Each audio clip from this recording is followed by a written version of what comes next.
Mengenai perluasan NATO secara umum, Mengenai perluasan NATO secara umum, Anda tahu posisi kami tentang masalah ini tetap tidak berubah. Ukraina tetap negara berdaulat. Memiliki hak untuk memilih jalannya sendiri demi memastikan keamanannya. Saya tidak yana istimewa adalah yang pasum pengerti hubungan Rusia dan Ukraina. Akan mungkin untuk memperburuk hubungan antara Rusia dan Ukraina. Itu adalah Putin pada tahun 2002, sebelum dia menjadi Tsar Rusia yang baru, sebelum dia mengubah konstitusi Rusia, untuk memastikan dia berkuasa seumur hidup. Namun kini setelah berkuasa mutlak, dia tak mau damai, melainkan menginginkan sebagian Ukraina. Dan itulah sebabnya dia tidak lagi menganggap Ukraina sebagai negara berdaulat, dan entah bagaimana dia menganggap NATO sebagai ancaman. Dengarkan apa yang dia katakan 2 hari lalu, 17 Desember. Kami tidak meminta atau menuntut apapun dari siapapun. Yang kami lakukan hanyalah menegaskan agar janji-janji yang telah diberikan kepada kami ditepati. Jadi saya akan secara terbuka bahwa NATO akan memperluas ke timur. Tapi apa yang kita dapatkan terjadi gelombang perluasan berturut-turut. Bukan berarti kami meminta sesuatu yang istimewa. Yang kami inginkan hanyalah janji-janji yang telah diberikan kepada kami dihormati. Putin mengatakan NATO pernah berjanji pada Uni Soviet untuk tidak memperluas wilayahnya. Tapi sayang-sayangnya pemimpin Soviet yang sebenarnya terlibat dalam negosiasi ini dengan para pemimpin NATO mengatakan bahwa tidak ada janji seperti itu. Dia juga mengatakan mereka tidak membicarakan hal ini. Karena NATO yang tidak memperluas diri, negara-negara masuk ke NATO atas keinginan sendiri dengan mengajukan permohonan. NATO dan bersening goista negara-negara untuk bergawan. Silakan dengarkan ini sendiri di pesan ini. Dari Mikhail Gorbachev, pemimpin Soviet terakhir. Ini membantah semua kebohongan Putin. Hari sin sekarang Jefradian semain hapar dinandaki ada per kontrak yang semewang NATO memperluas ke timur. Pada saat itu ada NATO dan Pakta Warsawa.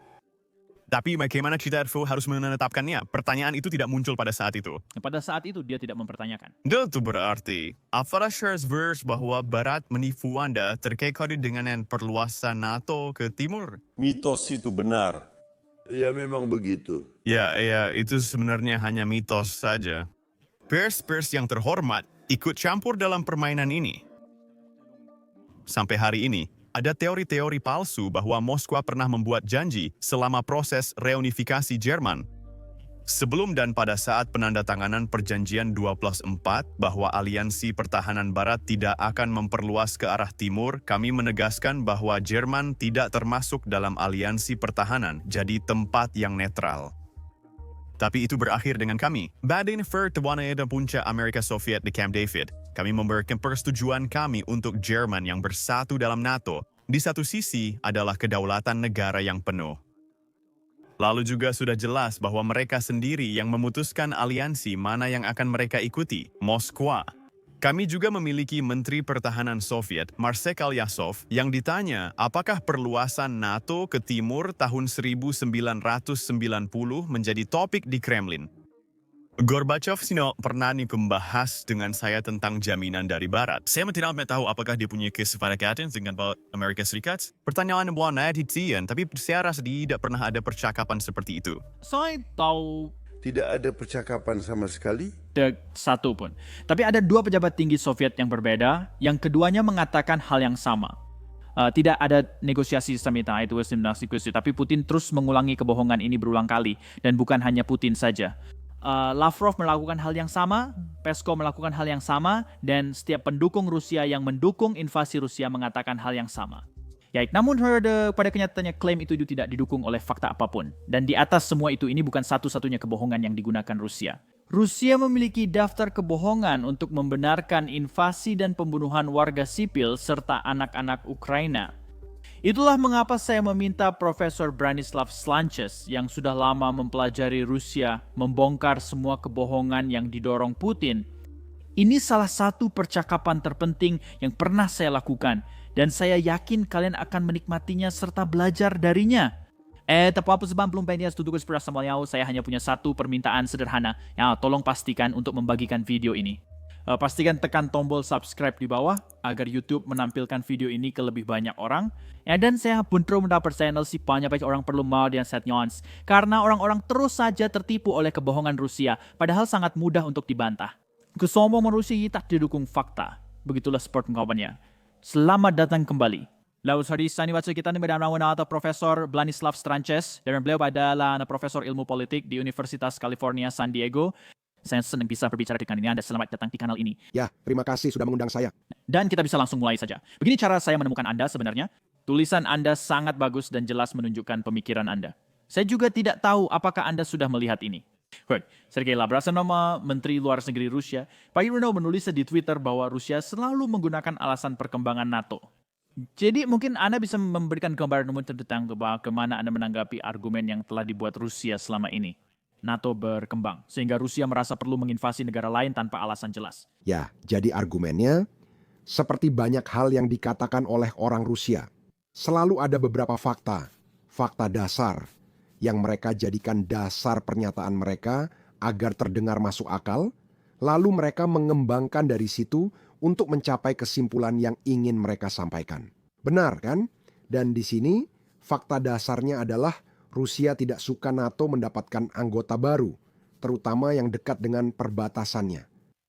Itu benar, mereka memang tidak pernah menyukai hal ini, tapi alasannya bukan seperti yang mereka katakan sekarang, dan juga bukan seperti yang diklaim banyak pendukung mereka, yaitu soal kekhawatiran keamanan. Jadi, intinya, argumen umum tentang perluasan NATO, seperti yang mereka sebut, adalah bahwa katanya Barat pernah berjanji kepada Uni Soviet saat Perang Dingin mulai mereda bahwa NATO tidak akan pernah memperluas ke arah timur. Kita bisa bahas ini jika kamu mau, saya siap beri detailnya, tapi itu tidak benar. Ini spesifik, ini berkaitan dengan kasus khusus Jerman Timur. Itu adalah janji yang memang kami buat secara tertulis dan sampai sekarang masih kami pegang.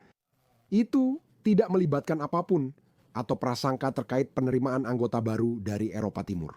Sekarang, argumen yang diajukan oleh orang Rusia adalah bahwa hal ini termasuk anggota-anggota yang lebih dekat ke perbatasan Rusia, entah bagaimana mengancam keamanan mereka. Biasanya ini didasarkan pada gagasan bahwa Nazi dan Jerman pada Perang Dunia I datang melalui Polandia. Jadi, apapun dekat perbatasan kami mengancam keamanan, bukan? Ini adalah argumen dasarnya, dan jadi idenya di sana adalah bahwa kita semacam Barat memprovokasi Rusia dengan terus menambah anggota. Dan akhirnya Rusia tidak bisa menahan lagi dan menyerang Ukraina karena katanya Ukraina akan segera menjadi anggota. Selain fakta bahwa ya Nazi dan Jerman sebelumnya melewati Polandia dan Napoleon sebelumnya juga melewati Polandia untuk menyerang Rusia, semua itu sekarang sudah tidak relevan lagi. Begini cara saya membantahnya.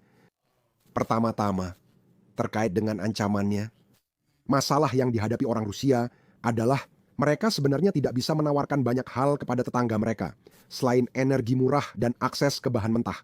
Mereka memang bukan mitra dagang yang menarik secara umum karena mereka tidak terlalu kaya, mereka juga tidak terlalu inovatif. Ekonomi Rusia sebenarnya seukuran Italia, jadi mereka bukan mitra ekonomi menarik. Jadi, semua negara tetangga mereka, terutama di Eropa, dibiarkan berjalan sendiri. Karena alasan ekonomi, mereka cenderung ke Barat dan mencoba menjalin hubungan dengan Barat. Hal itu terjadi tidak hanya pada orang Rusia, tetapi juga Soviet dan Kekaisaran Rusia sebelumnya.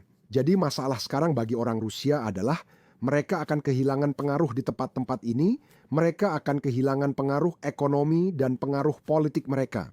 Jadi biasanya mereka mencoba ikut campur dalam politik di apa yang mereka sebut sebagai luar dekat, untuk menjaga kepentingan-kepentingan ini tetap berjalan. Mereka melakukan ini dengan membangun hubungan yang bergantung pada energi murah, bahan mentah, dan sumber daya alam yang melimpah. Mereka mendorong kepentingan yang memperkuat hubungan ini, lalu mereka membiayai campur tangan dalam politik. Dan biasanya ketika campur tangan ini tidak berhasil, mereka kembali menggunakan ancaman. Karena negara-negara di sekitar Rusia jauh lebih lemah jika dibandingkan satu persatu, mereka khawatir saat dipaksa nanti tak mampu menahan dan harus menyerah pada ancaman itu. Jadi, satu-satunya peluang mereka pada dasarnya adalah mencari kekuatan eksternal yang bisa membantu mereka. Sebuah aliansi eksternal yang dalam hal ini adalah NATO. Jadi, apa yang disebut orang sebagai perluasan NATO itu sebenarnya bukan didorong oleh Barat, oleh Amerika Serikat atau semacamnya. Negara-negara tetangga Rusia sangat ingin mencari cara melindungi diri dari Rusia, bukan? Bahkan, pada awalnya ada cukup banyak penolakan, bahkan ketika negara-negara Eropa Timur ingin menjadi bagian dari NATO. Karena, ya, kenapa kita harus melakukan ini? Seperti apa sebenarnya yang kita dapatkan? Kami paham alasan mereka ingin bergabung, tapi pertanyaannya kenapa kita harus menerima mereka? Ini selalu jadi masalah di sini. Dan ada cukup banyak perdebatan di tahun 90-an, apakah kita harus melakukan ini? Dan pada dasarnya idenya adalah kita akhirnya memutuskan untuk setuju. Seperti inilah cara untuk mencegah kemungkinan revanchisme Rusia. Intinya, pembatalan hasil Perang Dingin dilakukan dengan mencegah campur tangan di Eropa. Dengan memasukkan tempat-tempat ini ke dalam NATO, dan mudah-mudahan ini akan mencegah Rusia, mereka tidak akan mencoba melakukan hal-hal yang biasa mereka lakukan. Dan bahkan dalam hal ini, kami sangat berhati-hati untuk hanya menerima pada dasarnya tidak ada anggota dari bekas Uni Soviet. Hanya 3 negara, yaitu negara-negara Baltik, yang diterima masuk NATO, dulunya Republik Uni Soviet. Tapi mereka adalah kasus yang sangat khusus. Anda lihat, Barat tidak pernah mengakui mereka sebagai bagian dari Uni Soviet. Selama Perang Dingin, mereka tetap memiliki kedutaan di Washington dan tetap independen. Kami tidak mengakui aneksasi yang dilakukan Stalin pada akhir tahun 1940 dan itu yang dia lakukan. Jadi dari sudut pandang kami, mereka mirip Polandia, Ceko, Bulgaria, dan wilayah lain di lingkup Soviet. Namun sebenarnya negara-negara itu independen. Ini sangat berbeda dengan Ukraina, Belarus, Georgia, dan tempat-tempat lain yang diakui sebagai republik, bukan? Untuk negara-negara itu, kami sangat berhati-hati karena bertentangan dengan anggapan NATO memprovokasi Rusia. Barat selalu memiliki kebijakan yang sangat spesifik untuk menenangkan Rusia. Pada dasarnya, selama Rusia melakukan apa yang mereka lakukan dan tidak bergerak lebih jauh ke Barat, kami sebenarnya tidak senang, mungkin itu kata yang salah, kami baik-baik saja menutup mata. Jadi setiap kali Rusia melakukan sesuatu seperti saat mereka berperang di Chechnya, ketika mereka menginvasi Georgia, ketika mereka menciptakan masalah di Moldova, tanggapannya selalu mengutuknya pada awalnya, lalu dalam setahun kembali memperbaiki hubungan. Mencoba mencari cara untuk mengakomodasi mereka dan tidak mendorongnya lebih jauh lagi. Dan ini telah menjadi pola yang sama, terlepas dari siapa presidennya, baik presiden dari Partai Demokrat maupun Republik selalu seperti itu. Ini sering terjadi pada orang Eropa, khususnya Jerman di bawah Schröder dan Merkel. Jadi idenya di sana adalah kita akan memasukkan negara-negara Eropa Timur ke dalam NATO, ini akan mencegah Rusia. Tentu saja Rusia sangat membenci hal ini karena itu berarti mereka tidak bisa lagi menggunakan pengaruh mereka di negara-negara tersebut. Karena mereka tidak akan takut terhadap pemaksaan. Dan secara alami, negara-negara ini akan bergerak menuju demokrasi Eropa dan sistem ekonomi Eropa. Oke, intinya Rusia tidak suka NATO, tapi bukan soal keamanan. Bagaimana kita tahu itu bukan alasan keamanan? Pertanyaan bagus, karena orang sering bilang begitu, saya baru memberi cerita lain. Kita tahu ini dari beberapa sumber, khususnya sumber-sumber Rusia, pertama-tama dari pihak Rusia sendiri. Ketika mereka mencoba mereformasi militer mereka pada tahun 2010-an misalnya, cara mereka memformat ulang militer pada dasarnya seperti itu. Mereka mengorganisir ini sebagai pasukan siap pakai yang dapat segera digunakan. Sangat berguna untuk digunakan di wilayah sekitar mereka dengan cepat. Mereka tidak dimaksudkan untuk bertempur dalam perang bergaya NATO seperti perang besar-besaran. Tentara Soviet dibangun untuk melawan NATO, sedangkan tentara Rusia tidak pernah seperti itu. Dan alasannya adalah karena mereka memahami bahwa NATO sebenarnya bukan ancaman setelah berakhirnya Perang Dingin. NATO memang lawan potensial, tetapi bukan ancaman nyata yang dapat menyerang atau melakukan sesuatu terhadap Rusia. Untuk hal ini, mereka memiliki senjata nuklir, mereka pada dasarnya mengandalkan pencegahan agar NATO tidak menyerang Rusia, mereka mengandalkan senjata nuklir mereka untuk melakukan hal ini. Kita tahu ini dari sumber menarik. Pertama, kita memiliki perilaku yang dapat diamati. Bagaimana mereka mereformasi militer? Anda tidak bisa bilang takut pada NATO, tapi tidak siap melawan atau menghadapi perang dengan NATO. Hal-hal ini tidak dilakukan di bawah Sergei Yukov dan reformasinya.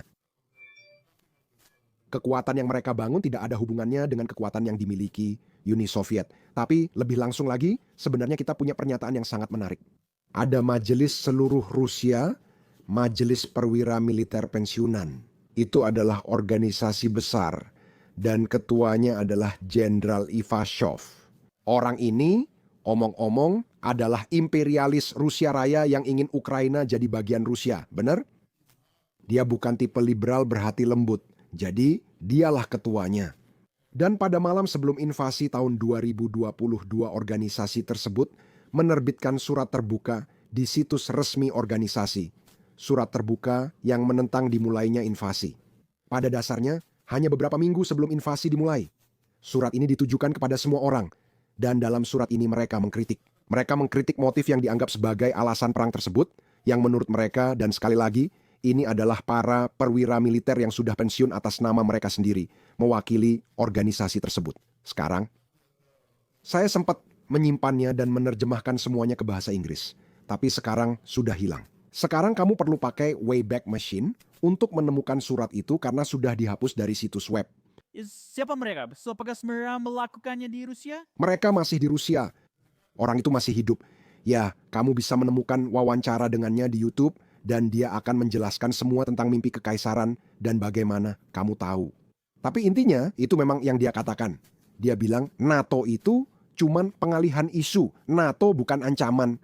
NATO tidak mempersiapkan apapun yang kami deteksi untuk tindakan permusuhan. Dan itu memang benar. Saya akan memberitahu Anda, saya akan memberikan sedikit data tentang ini yang juga sangat menarik. Oke, saya akan lakukan sekarang. Ini datanya. Sebelum 2014 tahun terakhir damai, sebelum Crimea dianeksasi. Jika Anda melihat jumlah pengeluaran negara-negara NATO, terutama negara-negara Eropa, untuk militer, rata-rata mereka sekitar 1,5% dari produk domestik bruto yang berada di bawah target 2%. Dan pengeluarannya Anda tahu, saya melakukan sedikit korelasi untuk melihat apakah itu berkorelasi dengan jarak dari Moskow pada dasarnya. Seberapa takut dan khawatir Anda terhadap Rusia? Tidak ada. Semua baik. Pengeluaran sama sekali tidak berkorelasi, garis regresinya datar. Jika Anda memplot jarak versus pengeluaran militer. Tidak. Tapi sekarang, saya rasa ini ada di situs web Anda, benar? Ya, oke, kita akan menunjukkannya. Ini hanya untuk editor, pastikan untuk menampilkannya, ya. Anda bisa menemukannya di kedua grafik yang saya maksud di sana. Intinya, orang Eropa memanfaatkan payung keamanan dari Amerika Serikat secara gratis. Mereka sudah hampir melucuti senjata, itulah mengapa mereka berbisnis dengan Rusia. Mereka membangun Nord Stream tepat setelah Rusia menginvasi Georgia. Orang Jerman pakai Nord Stream 1 lalu lanjut ke Nord Stream 2. Tidak masalah kan? Mereka terus membangun hal-hal seperti ini dan mereset hubungan. Dan tidak ada yang mempersenjatai diri untuk melakukan apapun. NATO itu aliansi pertahanan. Siapa yang mau menyerang Rusia dan untuk apa? Itu selalu menjadi pertanyaan yang sepertinya tidak ada yang bisa menjawabnya. Karena semua yang kita butuhkan dari Rusia, seperti bahan mentah dan energi murah, memang sudah mereka jual ke kita. Apa yang ingin dilakukan siapapun di sana dan menaklukkan apapun. Dan sekarang? Namun, jika melihat pengeluaran saat ini, rata-ratanya di atas 2, saya rasa 25 jika saya tidak salah, dan sekarang ada perbedaan yang jelas. Pada dasarnya, semakin dekat Anda dengan Rusia, semakin besar pengeluaran Anda sekarang untuk militer. Dalam perkiraan sederhana mereka, setiap 1000 km makin dekat ke Rusia, pengeluaran militer naik 0,5% dari produk domestik bruto. Jadi itu sangat ambisius. Itu sangat signifikan dan jelas sebagai reaksi terhadap ancaman yang mereka timbulkan. Orang yang bilang NATO memprovokasi Rusia sebenarnya salah paham soal sebab akibatnya. Orang Eropa suka berpura-pura Rusia baik-baik saja, mitra normal dan tidak berbuat apa-apa. Dan baru setelah orang-orang Rusia mulai bersikap agresif, mereka mulai mengubah alokasi mereka. Sekarang Anda jelas melihat peningkatan. Ini pada dasarnya terkait upaya mencegah langkah lebih lanjut orang Rusia ke Eropa. Dan kemudian ini juga berkaitan dengan janji yang katanya pernah kita buat kepada orang-orang Rusia, bahwa NATO tidak akan memperluas wilayahnya, bahwa NATO tidak akan berkembang 1 inci pun ke arah timur. Gagasannya di sana adalah ketika Uni Soviet. Kita bisa membahas itu. Tapi saya ingin membawa Anda kembali ke surat dari mantan militer Rusia. Oh ya Pak, ya. Dia mencantumkan ini dan pada dasarnya mengatakannya. Kita mengira NATO adalah ancaman, padahal sebenarnya NATO adalah lawan, bukan ancaman. Kita benar-benar bisa mencegah mereka dengan senjata nuklir kita. Ini adalah krisis yang diciptakan secara internal, begitu mereka menyebutnya. Pada dasarnya, kita telah gagal memenangkan hati dan pikiran rakyat Ukraina dengan model pemerintahan kita, karena model pemerintahan kita telah gagal. Kita menghadapi krisis demografi, ekonomi, dan masalah lain. Tidak ada yang ingin bersama kita, dan pada dasarnya kita melakukan apa yang telah kita lakukan di masa lalu, yaitu sekarang kita mencoba memaksa orang lain untuk bersama kita. Dia bilang, itu tidak akan berhasil. Kamu tak bisa memaksa orang menyukaimu, dan kita belum beri alternatif menarik. Dan sekarang kita akan mencoba memaksa mereka, dan ini akan menjadi bumerang, karena mereka akan membenci kita. Pada dasarnya, dan kita akan kalah dalam jangka panjang, ini akan menjadi bencana. Ini adalah surat yang sangat tajam, maksud saya, dia pada dasarnya menjabarkan persis dinamika yang terjadi setelah invasi ini dimulai. Dan dia memperingatkan, jangan lakukan ini, itu sangat buruk. Saya juga sudah menyediakan terjemahannya di blog saya. Saya akan memberikan tautan ke Wayback Machine jika Anda tertarik. Dan untuk memposting surat ini sangat tajam pada dasarnya. Dia benar-benar melakukan analisis yang hebat tentang ini dan sekali lagi, ini diposting atas nama dirinya sendiri, atas nama Asosiasi Perwira Militer yang sudah pensiun ini. Jadi ini adalah hal yang besar. Jadi kita mendapatkannya dari mereka. Dan sekali lagi, jadi jika Anda melihat kenyataan bagaimana ekspansi perluasan NATO terjadi dengan latar belakang ini, sangat jelas bahwa cerita bahwa NATO mengancam. Entah bagaimana Rusia sama sekali tidak memiliki dasar dalam kenyataan. Anda tahu, mereka bilang, oh, kita mengelilingi Rusia dengan pangkalan NATO dan ada pasukan NATO di mana-mana. Ya, pada tahun 2014 memang kami punya pangkalan. Kami memang punya cukup banyak pangkalan di seluruh dunia, jelas, terutama Amerika Serikat, bukan hanya NATO, tapi khususnya Amerika Serikat. Namun, Amerika Serikat hanya menempatkan sedikit lebih dari 300 tentara di negara tetangga Rusia. Kebanyakan dari mereka adalah staf kedutaan dan sejenisnya. Sebagian besar pasukan tetap ditempatkan di Jerman, Italia, dan Inggris selama setengah abad di Eropa. Dan kemudian kita juga punya beberapa di Timur Tengah. Jelas karena perang melawan teror, perang global melawan teror, dan kita juga punya di kawasan Indo-Pasifik. Jelas ini seperti di Jepang, Korea Selatan, benar? Jadi kita belum mengubah penempatan pasukan apapun, dan itu sebenarnya disebutkan sendiri oleh Sivashov. NATO belum mengambil tindakan, belum mengerahkan pasukan atau membangun kemampuan baru. Ancaman itu berasal dari mana? Sebenarnya kita sedang merespons apa? Benar, kan? Jadi masalahnya adalah beberapa argumen yang orang-orang kemukakan seperti, oh, Rusia khawatir, itu sebenarnya berasal dari teori dalam hubungan internasional. Ini adalah pandangan orang-orang seperti John Mearsheimer dan orang-orang sejenisnya. Mereka suka mengangkat hal ini. Apakah itu sesuai dengan teori? Orang selalu cemas soal kelangsungan hidupnya. Jadi kamu pun khawatir pada tindakan orang lain. Teorinya bilang kamu harus khawatir. Dan mereka pikir semua orang juga begitu. Tapi itu adalah pertanyaan empiris. Itu seperti pertanyaannya bukan apakah. Dalam suatu teori kamu harus khawatir. Apakah orang Rusia khawatir soal keamanan mereka? Jawabannya tidak. Mereka khawatir, jelas khawatir tentang kehilangan pengaruh, dan mereka terutama khawatir tentang kehilangan pengaruh di Ukraina, benar? Kita bisa bicara khusus soal Ukraina karena kasus ini sangat spesial bagi Rusia, sehingga kami memperlakukannya dengan sangat hati-hati. Sebelum membahas Ukraina, izinkan saya menyinggung janji yang telah kita buat. James Baker. Sekali lagi, ini kesalahpahaman yang sangat umum. Perang dingin pun mulai mereda. Uni Soviet, seperti yang Anda tahu, mulai retak di berbagai sisi. Pada titik ini, Gorbachev sedang mencoba mencari tahu apa yang harus dilakukan. Jadi, pada tahun 1989 semakin jelas bahwa Jerman akan menjadi bersatu kembali. Semuanya kini bergerak cepat menuju penyatuan kembali. Dan Uni Soviet sebenarnya tidak menginginkannya, dan Amerika juga tidak menginginkannya. Amerika Serikat dan Uni Soviet bertemu dan berdiskusi tentang langkah selanjutnya. Jerman pasti bersatu, kita tak dapat mencegahnya. Kini muncul pertanyaan besar. Dari sudut pandang Soviet, saat Jerman Timur bersatu dengan Jerman Barat sudah menjadi anggota NATO. Jadi sekarang Anda akan memiliki perluasan negara NATO dan khususnya bagian timurnya. Sekarang, bagian Jerman itu akan didorong ke tengah Pakta Warsawa yang masih ada. Dari sudut pandang Soviet, hal ini bisa mengancam Polandia, Cekoslowakia, dan wilayah lain. Kami tidak menginginkan ini, jadi usulannya adalah mungkin orang Jerman Jerman yang bersatu bisa keluar dari NATO kan, dan kemudian akan menjadi netral sehingga itu tidak akan menjadi masalah. Masalahnya di sini, apakah hal itu baik? Jika mereka keluar dari NATO, siapa yang menjamin keamanan mereka? Ya, saya rasa mereka harus menjamin keamanan mereka sendiri. Mereka harus mulai membangun kekuatan militer, saya tidak tahu. Mungkin mereka akan memutuskan untuk membuat senjata nuklir sekarang. Jadi sekarang kekhawatirannya adalah, jika orang Jerman keluar dari NATO dan mulai menjamin keamanan mereka sendiri, mereka mungkin pada dasarnya, Anda tahu, kembali ke pola lama. Ini seperti Jerman yang kuat di tengah, hubungan dengan Prancis, hubungan dengan tetangganya, seperti apa yang sedang terjadi. Orang-orang mulai khawatir. NATO punya 3 tujuan. Menjaga Soviet di luar, Amerika tetap di dalam, dan menahan Jerman. Itu tujuan ketiga NATO dan sudah sejak awal berdiri. Pada dasarnya, ini adalah cara untuk mencegah Jerman mempersenjatai diri sepenuhnya seperti yang bisa mereka lakukan, mengingat potensinya, dan jadi orang Amerika sebenarnya yang mengusulkan ide ini.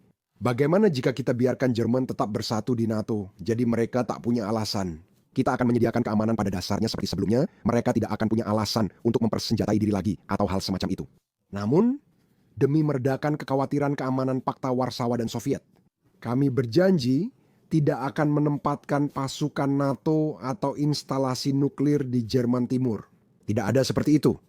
Kami tidak akan memiliterisasi wilayah itu, hanya pasukan Jerman yang hadir tanpa pasukan asing. Gorbachev lalu berkata, "Oke, biarkan saya pikirkan. Inilah yang dikenal dengan istilah tidak 1 inci pun ke barat ke arah timur. Kami tidak akan memperluas yurisdiksi NATO ke sana." Itulah idenya, pihak Soviet berdiskusi lalu kembali lagi. Sebenarnya itu terdengar seperti rencana bagus. Mari kita tuangkan dalam tulisan, dan itulah yang kami lakukan. Kami menulis perjanjian yang secara khusus menjanjikan hal ini, dan kami telah memenuhi janji ini hingga hari ini. Jadi ini memang berlaku, dan berjalan persis seperti yang dijanjikan. Jadi memang ada perjanjian, oke, karena itu bagian yang belum pernah saya dengar. Ada perjanjian Kita punya perjanjian itu, ya. dengan orang Rusia. Ini sangat spesifik, sudah ada janji, tidak ada pasukan, tidak ada nuklir. Itu rumus yang saya sebutkan khusus untuk Jerman Timur. Oke. Saya akan cari traktatnya agar bisa ditampilkan di layar. Ya, saya juga bisa memberikan tautannya. Sekarang orang-orang mulai mengekstrapolasi dan berkata bahwa Soviet memahami ini sebagai kesepakatan informal untuk seluruh Eropa Timur. Itu pernyataan yang tidak masuk akal, dan akan saya jelaskan alasannya. Itu mengharuskan Anda percaya bahwa seluruh aparatur diplomatik Soviet berisi orang-orang yang benar-benar bodoh. Intinya, mereka ingin Anda percaya itu.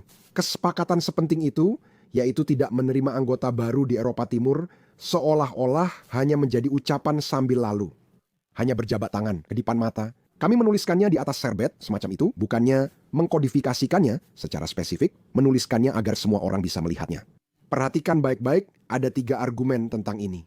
Soviet menyadari mereka berhadapan dengan negara demokrasi, di mana pemerintahan silih berganti dengan preferensi berbeda. Untuk kesepakatan stabil, sebaiknya tulis perjanjian. Karena jika hanya punya pemahaman informal, tidak ada jaminan presiden berikutnya akan memahami situasinya dengan cara yang sama. Anda membutuhkan sesuatu yang tertulis, itu yang pertama. Yang kedua, Soviet ingin menuliskan segalanya, memiliki kors diplomatik terbesar di dunia dan perwakilan di mana-mana. Mereka sangat kompeten dan ahli menulis segala sesuatu agar bisa ditafsirkan secara kreatif demi keuntungan sendiri.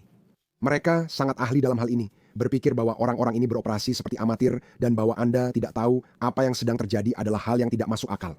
Itu tidak masuk akal. Gorbachev sendiri pernah mengatakan ini saat wawancara. Kami bukan orang bodoh. Tentu saja kami tidak membahas ini, maksud saya, kalau saja kami membahasnya, kami pasti sudah menuliskannya, kami tidak membahasnya, itulah sebabnya kami tidak pernah menuliskannya. Jadi beginilah sekarang. Setiap perluasan berikutnya, menerima anggota baru setelah, seperti yang saya katakan, perdebatan panjang selama pemerintahan Clinton di sini terjadi dengan pemahaman implisit bahwa ini akan mengikuti formula yang sama. Tidak ada nuklir, tidak ada pasukan dalam perluasan baru ini. Ini tidak pernah dijanjikan secara eksplisit karena tak ada kesepakatan baru dengan Rusia. Selalu dipahami memang beginilah cara kerjanya dan itulah yang terjadi. Kami tidak menempatkan pasukan atau membangun instalasi baru di Eropa Timur. Sampai tahun 2014 setelah Crimea, barulah kami mulai menempatkan pasukan. Dan setelah tahun 2022 saat, itulah kami benar-benar meningkatkan secara jauh lebih dramatis dengan kehadiran maju di beberapa tempat. Ini justru terbalik secara kausalitas. Ini akibat dari agresi, bukan penyebabnya. Jadi, jika kita gabungkan semuanya, NATO memprovokasi dengan kebijakan ekspansionis ini, atau entah bagaimana Rusia takut pada NATO, secara teori masuk akal dan terdengar baik. Saya bisa menulisnya di papan tulis. Ini petanya, saya bisa tunjukkan jalurnya di sini. Tapi, pada kenyataannya, semua bukti justru secara konsisten mengarah pada cerita yang baru saja saya ceritakan kepada Anda. Menurut saya, kita harus berhati-hati menafsirkan fakta agar tidak memberikan sudut pandang yang salah. Orang-orang Rusia dan ada juga pendukungnya di Barat suka melakukan hal itu, tapi cukup lihat saja perilaku orang-orang Rusia, apa yang sebenarnya mereka lakukan, dan bukan hanya apa yang mereka bicarakan. Bicara itu mudah, yang perlu dilihat adalah tindakannya. Tapi dia soal Gorbachev itu memang gila. Karena, begini. Seluruh kebohongan tentang NATO ini dimulai oleh Putin, kan? Itu sudah ada di pemerintahan pertama Yeltsin. Mungkin kamu lebih tahu. Diskusi tentang NATO yang berpotensi menimbulkan kekhawatiran bagi Rusia, ironisnya justru dimulai oleh orang Amerika. Kami sangat khawatir bagaimana cara menghadapi Rusia sejak awal. Ingat ketika Ukraina sedang membahas kemerdekaan, Presiden kami sendiri, Bush, pergi dan memberikan pidato di Kiev kepada radar Ukraina, kepada parlemen, dan berkata, "Tolong jangan merdeka." Itulah pidato terkenal Chicken Kiev, kemerdekaan, ide yang buruk. Karena, sekali lagi, kami sangat khawatir Uni Soviet bisa runtuh dalam kekacauan. Karena itu adalah kekuatan nuklir, kita tidak tahu apa yang akan terjadi dengan senjata nuklirnya. Intinya, kami akan membantu menjaga persatuan. Jadi, ironisnya, kami menghabiskan 50 tahun dalam Perang Dingin mencoba menjatuhkannya dan kemudian dengan penuh semangat, mati-matian, mencoba membantu agar tetap bersatu.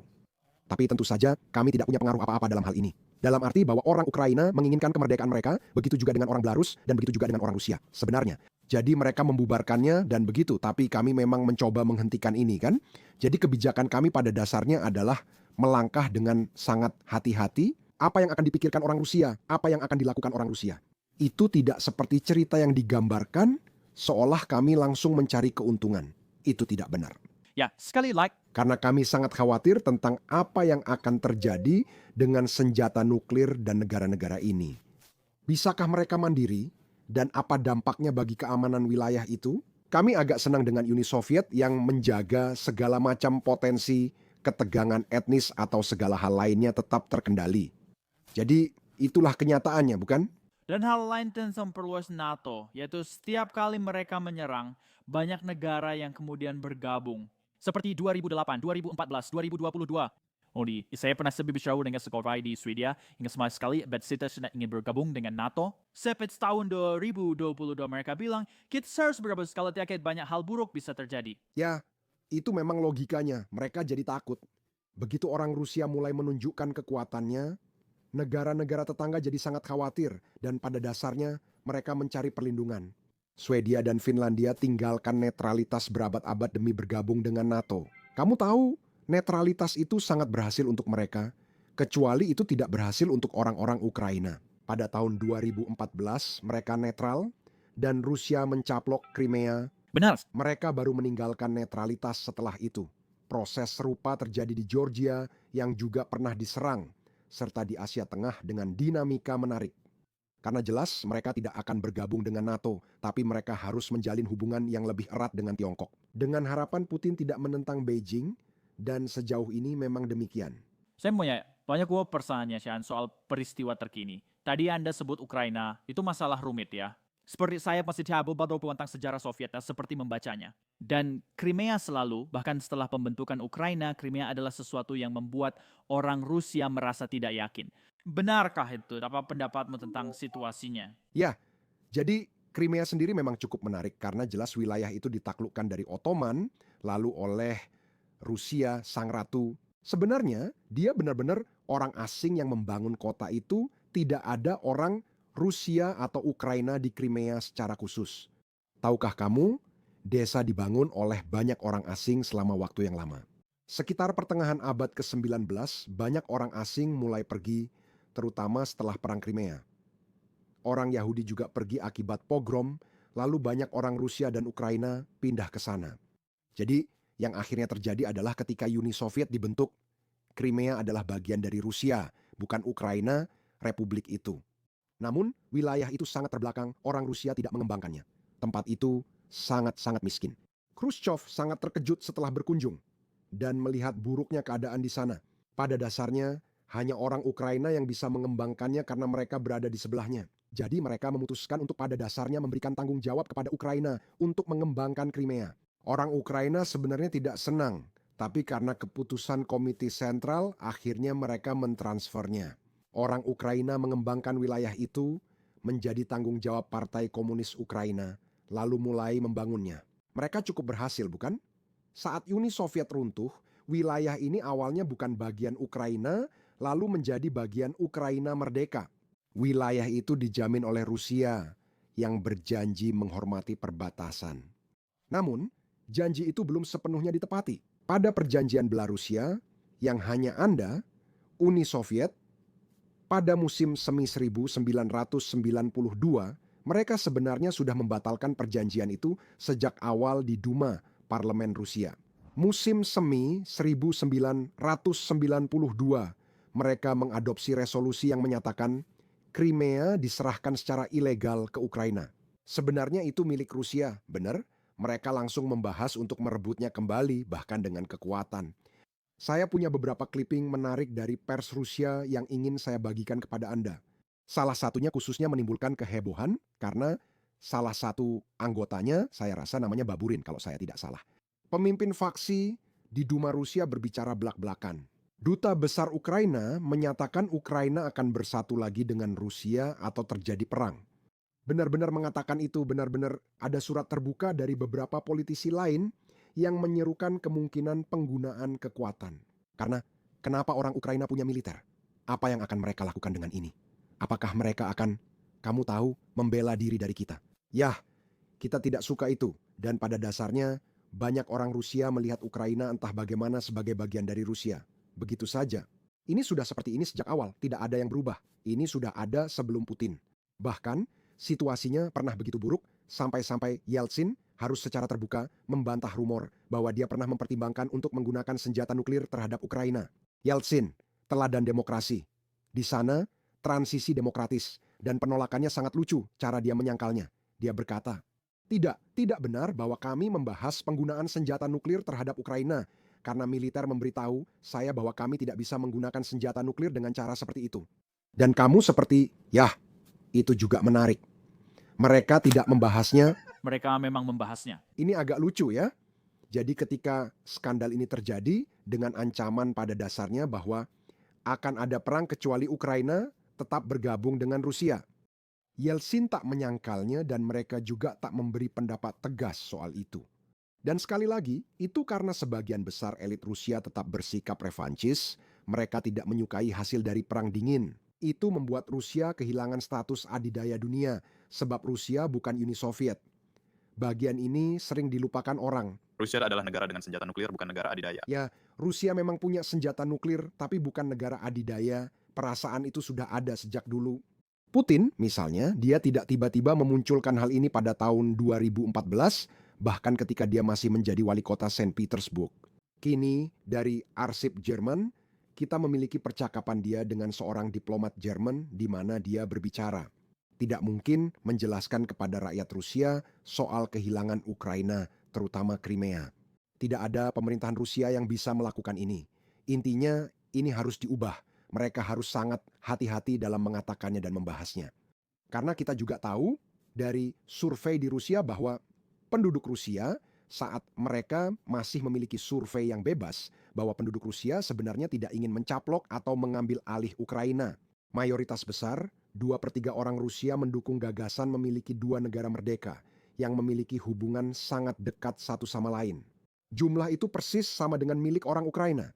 Mereka ingin hubungan dekat dengan Rusia, tapi tetap merdeka dan tidak menjadi bagian Rusia. Dan itu benar selama seluruh periode tersebut. Beberapa pemerintahan Ukraina kadang menyuarakan keinginan bergabung dengan NATO. Sebelum 2014 hal ini sama sekali tidak didukung di Ukraina. Penduduknya sudah tidak peduli dan tak melihat tujuannya lagi. Ada jutaan orang Ukraina yang memiliki keluarga di Rusia. Banyak orang Ukraina yang saat ini tinggal di Rusia. Mereka bisa berpindah dengan bebas bolak-balik. Dari sudut pandang mereka, tidak ada alasan untuk memperburuk situasi ini, atau meningkatkan ketegangan, atau menciptakan masalah. Dan, seperti yang saya katakan, orang-orang Rusia secara umum setuju dengan hal ini. Namun, para elit memiliki cerita yang berbeda. Ada cukup banyak keinginan balas dendam di kalangan elit itu sendiri. Jadi, ini hanya soal waktu sebelum hal ini muncul ke permukaan. Menurut saya, bukti menunjukkan seperti itulah cara kerja Rusia. Kremlin mencoba melakukan pendekatan biasanya, yaitu mendekatkan Ukraina kepada dirinya sendiri melalui campur tangan dalam politiknya. Jadi, mereka akan mendukung partai-partai politik.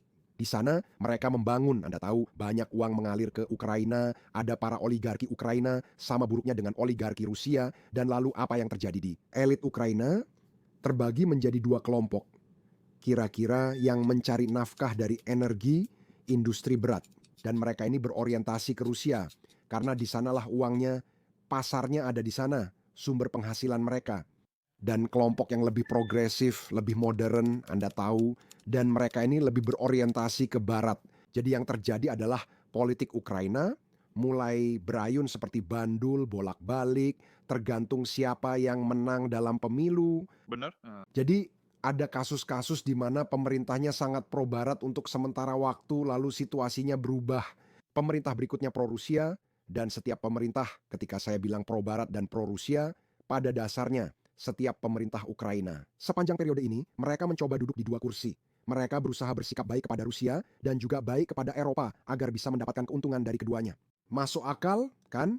Jika kamu tak ingin berkomitmen pada satu pihak, itulah caranya. Namun, sejak awal 2010-an, ekonomi Ukraina sudah sangat buruk. Korupsi merajalela, reformasi terhenti. Situasinya sangat buruk. Jadi mereka sangat membutuhkan suntikan dana, mereka membutuhkan banyak uang dengan sangat cepat. Dan pada saat ini, mereka telah merundingkan perjanjian asosiasi dengan Uni Eropa, tetapi mereka belum menandatanganinya. Yanukovych, saat itu presiden, bisa memilih menandatangani perjanjian ini atau perjanjian dengan Rusia untuk Uni Bea Kukai Eurasia. Dan Putin menggoda dengan uang tunai. Pada dasarnya dia berkata, jika kamu meninggalkan urusan Eropa dan bergabung dengan kami akan memberikan uang yang kamu butuhkan. Inilah keputusannya dan mereka tak bisa main-main lagi. Uni Eropa bilang tidak akan memberi dana tambahan. Sekarang kamu harus memutuskan, akan tanda tangan atau tidak? Putin berkata, aku beri uang, lakukan saja hal lain itu. Yanukovych memutuskan mundur dari perjanjian asosiasi, memicu semua ini. Saat orang-orang turun ke jalan, mereka berkata, tunggu. Kita sudah sepakat melakukan ini dengan benar. Awalnya, fase pertama Maidan sebagian besar hanya di Kiev. Saat itu para pemuda di sana ketika pemerintah melakukan kesalahan, tampaknya pemerintah Yanukovych atas saran Rusia memutuskan menggunakan kekerasan untuk membubarkan mereka. Saat itu mereka mulai menembaki orang-orang, membuat warga Ukraina sangat terkejut dan berkata, tunggu dulu, kita kini menuju sistem seperti Rusia, bukan yang kita inginkan. Awalnya pro-Eropa. Awalnya kita ingin ratifikasi perjanjian, lalu berubah jadi membela sistem politik kita. Pada saat inilah ayah saya benar-benar menyebar ke kota-kota lain dan menjadi gerakan massa yang sangat besar. Itu adalah kesalahan perhitungan oleh rezim Yanukovych. Oh, dia juga kehilangan banyak dukungan di koalisi kan, bahkan dari partainya. Itu sebenarnya cukup sering terjadi. Yes. Apakah ini juga terjadi di Hungaria tahun 1956? Awalnya ada protes kecil, para mahasiswa ada di sana, orang-orang yang biasanya terlibat, dan ketika pemerintah menggunakan penindasan, maka orang lain pun ikut turun ke jalan. Sekarang mereka khawatir, bukan soal keinginan orang-orang, tapi soal tindakan pemerintah yang tidak mereka inginkan. Jadi hal serupa terjadi di sini. Dan tiba-tiba jutaan orang sekarang turun ke jalan untuk memprotes. Dan pada titik ini, Barat mengirim delegasi dan mulai berbicara. Kita harus mencegah ini meledak. Lalu mereka bicara dengan Yanukovych dan mengajukan proposal untuk buat kesepakatan dengan pengunjuk rasa. Mari kita sebutkan beberapa nama di sini, seperti Klitschko dan, kamu tahu, Kalau saya tahu pakai yang akan terjadi. Jadi Yanukovych adalah presiden hanya untuk rakyat, kan? Ya, jadi dia akan mengajukan beberapa nama untuk Perdana Menteri. Kamu bisa menjelaskan situasinya lebih baik daripada saya? Ya. Kamu sudah lihat? Dia memang mengajukan nama itu saat ini. Itu adalah konteks dari percakapan telepon yang sangat terkenal antara Victoria Nuland dan Piat. Di mana mereka membahas siapa dari usulan Yanukovych yang paling mudah diajak kerjasama, apa yang sebaiknya kita rekomendasikan pada dasarnya. Dalam panggilan ini, dia juga kesal pada Uni Eropa karena dianggap lambat bergerak. Itu tidak membantu. Sebagian alasannya karena beberapa orang yang dikirim dari Uni Eropa, seperti anggota Parlemen Eropa. Ternyata mereka dibayar oleh Rusia, dan sebenarnya mereka sedang mensabotase semua ini karena Rusia yang memerintahkannya.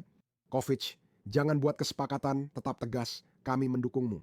Tapi Yanukovych pada dasarnya tidak punya keinginan, kurasa, untuk terus menekan rakyat Ukraina. Dia benar-benar tidak ingin mengulanginya. Situasinya mirip dengan kasus lain saat Shah Iran didorong menindas saat revolusi Iran. Dan dia juga menolak untuk melakukannya. Begitu juga dengan Heyovic. Saya rasa setelah melihat apa yang terjadi awalnya dengan, Anda tahu, 100 orang yang terbunuh di sana. Saya. Dan kehilangan selera untuk ini, dan jadi dia memutuskan untuk mencari jalan tengah, kan? Dan akhirnya mereka bernegosiasi tentang hal ini. Namun, ia takut ini akan berakhir buruk baginya, lalu melarikan diri. Saat itu, pemerintahan tidak berjalan, sehingga transisinya hanya parlemen berkumpul dan melakukan pemungutan suara, termasuk partai Yanukovych. Pada dasarnya, ya dia sudah melarikan diri, dia sudah tidak ada di sana lagi. Kita butuh seseorang yang lain.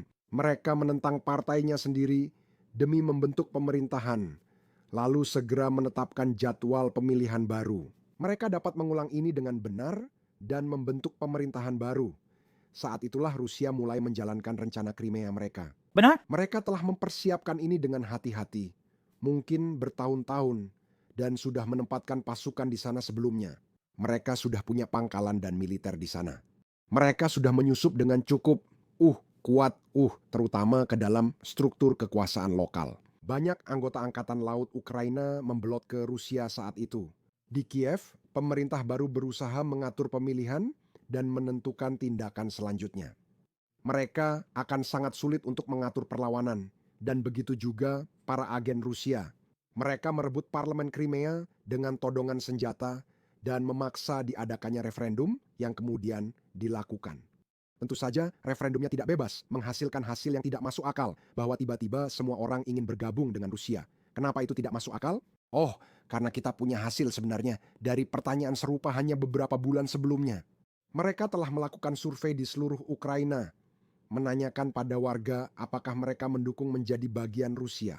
Mereka benar-benar menanyakan hal-hal ini dan kita tahu, survei terakhir mereka pada 2013 termasuk Crimea menunjukkan sekitar 41% penduduk Crimea menyatakan kami ingin bergabung dengan Rusia, bukan mayoritas. Dan ini persentase terbesar di Ukraina. Di Luhansk saya kira sekitar 30% atau sesuatu seperti itu. Di Donetsk 25%, lalu turun tajam ke 1 digit. Semakin ke barat, angkanya makin kecil. Dan sekali lagi, saya juga punya datanya untuk ini. Jadi kita tahu secara fakta bahwa ketika ditanya secara bebas dan orang-orang bisa menyatakan pilihannya dengan bebas, 41% di Crimea mengatakan, ya, kami ingin bergabung dengan Rusia. Tiba-tiba mereka menghasilkan, saya lupa angkanya, sekitar 90% tidak sabar ingin jadi anggota Federasi Rusia. Itu omong kosong, makanya referendum ini tak diakui siapapun. Saya tidak yakin ingatan saya benar, tapi seingat saya hanya ada 2 pilihan. Merdeka atau bergabung dengan Rusia. Mereka tidak punya pilihan lain. Itu juga menarik. Iya. Semua referendum yang disebut referendum yang dijalankan oleh Rusia selalu memiliki pertanyaan. Apakah Anda ingin menjadi merdeka? Mereka selalu melakukan ini karena konstitusi Rusia melarang mencaplok wilayah milik pihak lain. Jadi, secara hukum mereka harus mengakui kemerdekaan wilayah tersebut dulu, lalu mencaploknya. Mereka melakukan hal yang sama seperti di Donetsk dan Luhansk. Ingat, sebelum perang dimulai mereka langsung mengakui kemerdekaan untuk bisa mencaplok wilayah itu. Mereka melakukan hal yang sama dengan apa yang disebut referendum di Kherson dan Zaporizhia, di mana mereka juga menanyakan tentang hal ini. Itu keanehan hukum di konstitusi Rusia. Kamu harus merdeka dulu agar mereka bisa mencaplokmu. Jadi ide ini dan hal ini beberapa orang, seperti Mir Shama misalnya, juga selalu suka menekankan, mereka tidak pernah berniat mencaplok mereka. Mereka mengakui kemerdekaan, tapi itu omong kosong, hanya langkah menuju aneksasi kan? Seperti yang mereka lakukan di Crimea dan begitu juga di sana. Perdana Menteri kemudian berkata, Kesalahan terbesarnya adalah mendengarkan orang Eropa karena Merkel memintanya tidak menggunakan kekuatan di Crimea. Kami orang Eropa akan membantu Anda mengatasi masalah ini. Apakah Ukraina mampu menangani ini? Saya tidak tahu secara militer. Kehadiran Rusia saja sudah cukup kuat. Saya tidak tahu, tapi mereka bahkan tidak pernah mencoba. Ini menarik karena saat aneksasi terjadi, saya menulis beberapa artikel. Anda bisa menemukannya di situs akademis saya tentang apa yang akan terjadi selanjutnya. Saya mengirimkannya ke Foreign Affairs, saya mengirimkannya ke banyak publikasi, dan tidak ada yang mau menerbitkannya, jadi itulah sebabnya artikel-artikel itu tetap ada di situs saya. Saya katakan, tak ada yang akan bantu Ukraina rebut Crimea dengan kekuatan, bahkan mereka sendiri pun sulit, jadi Crimea pada dasarnya sudah hilang. Namun, yang akan terjadi selanjutnya adalah Rusia akan menggunakan taktik yang sama, persis untuk Ukraina Selatan dan Timur, jadi kita perlu mengkhawatirkan hal ini. Mereka akan menyusup ke sana, mereka akan membuatnya tidak stabil, mereka akan menggunakan ini pada dasarnya sebagai alat untuk menekan pemerintah baru, kapanpun terbentuk di Kiev, agar mengikuti keinginan Kremlin, mereka akan membiarkan ini tetap menjadi luka terbuka pada dasarnya. Jadi jika kalian tidak mendengarkan, kami akan meningkatkan ketegangan. Akan ada pertempuran di sana. Jika kalian bersikap baik, kami akan menurunkan intensitas proksi. Mereka akan melakukan ini sampai pemerintah Ukraina kembali ke kebijakan yang diinginkan oleh Kremlin. Saya bilang inilah masalahnya. Mereka akan pakai alasan biasa membela penutur dan etnis Rusia. Mereka selalu menggunakan alasan yang sama. Mereka selalu melindungi. Ya, mereka selalu melindungi seseorang. Dulu mereka melindungi orang Kristen di Kekaisaran Ottoman. Dengan cara serupa, ikut campur dalam konflik dan mencoba memicu perang di sana juga. Jadi itu, ini menarik. Putin dan Peter Agung punya banyak kesamaan dan dia mengaguminya. Saya rasa begitu. Podcast sejarah lain juga demikian. Itu podcast lain karena kesamaannya menarik. Karena dari Peter Agung dikenal sebagai orang yang mengembalikan wilayah bekas milik Rusia, Yang hilang, sang penyatu agung. Jadi Putin, ya, benar-benar melihat dirinya sendiri. Akan ada podcast. Jadi pastikan semua orang berlangganan. ya, jadi idenya di sana adalah bahwa orang Rusia akan mengejar kebijakan seperti ini. Dan saya menulis pada saat itu. Anda bisa menemukannya di situs web saya, sudah ada tanggalnya. Saya rasa Maret sebelum semua kejadian, bahkan di Ukraina Timur saya bilang oke. Jadi jika mereka akan melakukan ini, saya pikir orang Ukraina sangat mungkin akan melawan daripada menyerah kepada orang Rusia. Itu adalah dugaan saya, dan sekali lagi, saya mendasarkannya. Sebagian dari itu didasarkan pada, maksud saya pernah tinggal di Ukraina selama 4 tahun, saya tinggal di Kiev, ketika masih menjadi bagian dari Uni Soviet pada tahun 1980-an, dan saya masih ingat, Anda tahu, apa yang orang-orang katakan ketika Anda pergi keluar Kiev, dan agak ke arah barat. Saya baru mulai sekolah dasar. Jadi bagi saya, ya, saya tidak mengerti, jadi pada saat itu semua itu terlihat seperti hal yang konyol bagi saya, semacam bagaimana lihat orang-orang Ukraina yang tertinggal ini. Tidak mengerti orang Rusia yang beradab, karena itulah sikap yang kamu pelajari. Baru nanti kamu mulai, tunggu dulu, inilah maksud mereka sebenarnya. Saya masih ingat sikap mereka dan pernah menghabiskan waktu di Mariupol, dulu bernama Zdanovi, kota tertutup. Menarik untuk mengingat sikap-sikap ini. Lalu, apa yang orang tua saya ceritakan tentang kapan? Karena sebagian besar teman kami adalah orang Ukraina, tentang apa yang mereka bicarakan dan seperti apa sikap mereka. Saya berpikir, jika orang Ukraina melawan, apa yang akan terjadi? Mereka mungkin tidak akan mampu melawan sendiri dan pada akhirnya mereka akan memprovokasi. Perlawanan itu akan memprovokasi. Rusia akan sadar strateginya gagal dan masuk dengan kekuatan. Lalu Ukraina akan melawan Rusia sendiri. Saya bilang kita sudah benar, begitu menurut saya. Menurut kami, jika Anda peduli pada demokrasi dan agar Ukraina tidak dikuasai Rusia, serta membantu rakyat Ukraina menentukan nasib sendiri. Cara tepat adalah menempatkan pasukan Barat di Ukraina Timur, karena hanya mereka yang bisa membuat Rusia ragu menembak. Mungkin jadi kata kunci di sini. Saya ragu mereka mau melakukannya, ini sangat berisiko. Saya bilang, tak ada yang mau, itu gila, tak ada orang Barat yang bersedia. Orang Ukraina tidak akan meminta atau melakukan ini, jadi itu bukan pilihan. Saya bilang, karena tidak ada hal benar untuk dilakukan, kita harus bertindak terhormat dengan memberitahu orang Ukraina. Kalian harus berjuang sendiri, jadi buatlah kesepakatan dengan orang Rusia. Benar kan? Saya bilang, kita tidak akan lakukan hal terhormat, melainkan seperti biasa. Kita akan bilang mendukung kalian dan membuat pernyataan besar, Tapi saat tiba waktunya, Sheffield meninggalkan mereka. Seperti kita baru-baru ini meninggalkan Kurdi, kita juga telah meninggalkan Jerman Timur, Ceko, Hungaria, dan banyak orang lain dengan cara serupa. Begitulah biasanya kita menjalankan urusan. Jadi saya bilang sudah, itu kemungkinan yang terjadi karena mereka akan percaya bahwa mereka tidak akan sendirian. Orang-orang Ukraina lebih mungkin untuk melawan dan ini pada akhirnya akan memicu. Rencana Rusia akan gagal, lalu Rusia menyerang habis-habisan dan Anda menghadapi perang. Saya katakan yang pertama terjadi adalah munculnya daerah tak bertuan. Pada dasarnya zona abu-abu di Ukraina Timur, di mana Rusia tidak akan mengklaimnya, tetapi Ukraina tidak akan mampu mengendalikannya. Persis seperti yang mereka lakukan dengan Ossetia Selatan dan Abkhazia. Jadi ini benar-benar buku pedoman yang sama atau Transnistria di Moldova kan? Itulah yang terjadi. Rusia menerapkan buku pedoman mereka dengan mengirim Girkin dan kelompoknya untuk menyusup. Mereka didanai, dipersenjatai, dan dilatih oleh Rusia. Mereka merekrut banyak penduduk lokal, lalu pergi ke Odessa, Kharkiv, Donetsk, dan Luhansk. Mereka mencoba mengambil alih administrasi pusat dan mendapatkan dukungan aparat keamanan lokal untuk membantu mereka. Mereka diusir dari Odessa dengan beberapa korban jiwa. Seperti yang orang-orang ketahui tentang kasus ini adalah yang paling terkenal. Mereka diusir dari Kharkiv, tapi berhasil mendapat pijakan di Kramatorsk, Sloviansk, dan terutama di Donetsk. Dan inilah saat orang Ukraina meluncurkan apa yang mereka sebut operasi anti-teroris. Benar? Mereka mulai memakai kekuatan untuk mengusir orang-orang ini. Karena saat itu mereka hanya sekelompok preman. Setelah dipersenjatai Rusia, mereka dengan cepat kehilangan wilayah, lalu Rusia langsung turun tangan dengan pasukan sebenarnya. Maksud saya, mereka melepas tanda pangkat dan segala sesuatunya. Tapi kita tahu persis unit mana yang berasal dari bagian mana dari tentara Rusia. Mereka datang dengan tank berat, dengan artileri berat. Dan inilah saat mereka memberikan 2 kekalahan kepada Ukraina. Bolsova adalah yang terkenal yang menyebabkan perjanjian Minsk 1 dan 2, kan? Dan dalam perjanjian Minsk, Yulovich-Deboltsev. Ini 2 pertempuran penting yang Ukraina kalah. Mereka pun memutuskan membekukan situasi saat ini. Kita tak bisa mengusir mereka karena dukungan Rusia, jadi mari lakukan gencatan senjata. Mereka setuju.